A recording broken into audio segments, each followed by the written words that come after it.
Wala lang. Yan. Yan. So, meron naman nga ako dumating na parcel, guys. At nabudol na naman ako dito sa TikTok. Grabe talaga tong TikTok makabudol, oh. So, ang dami nito. Yan. So, ipapakita ko na nga sa inyo kung ano tong nabudol na naman sa akin. Sobrang dami ko nito. Sobrang dami. May gulay. Ayan. So, ito nga yung nabudol sa akin itong TikTok shop. Diba?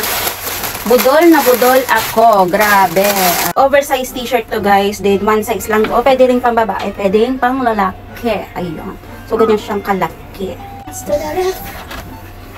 Ayan. Suot natin. O, diba? O, ha? You got that big, big bubble butt. Better keep my mouth. So, meron din tayong one piece.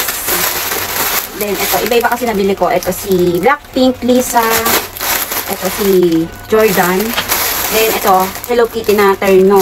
One piece. Oh, ganda. Kasi, no?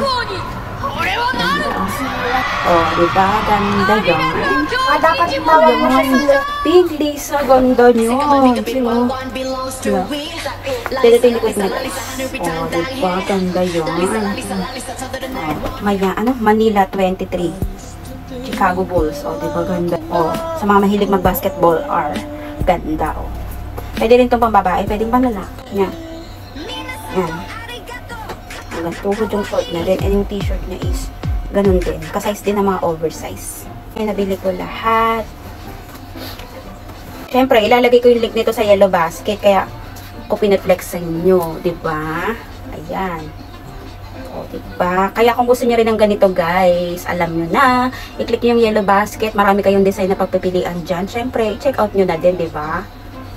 Hindi na kayo magsisisi dito. Ang mura lang nito. Check out nyo na yan.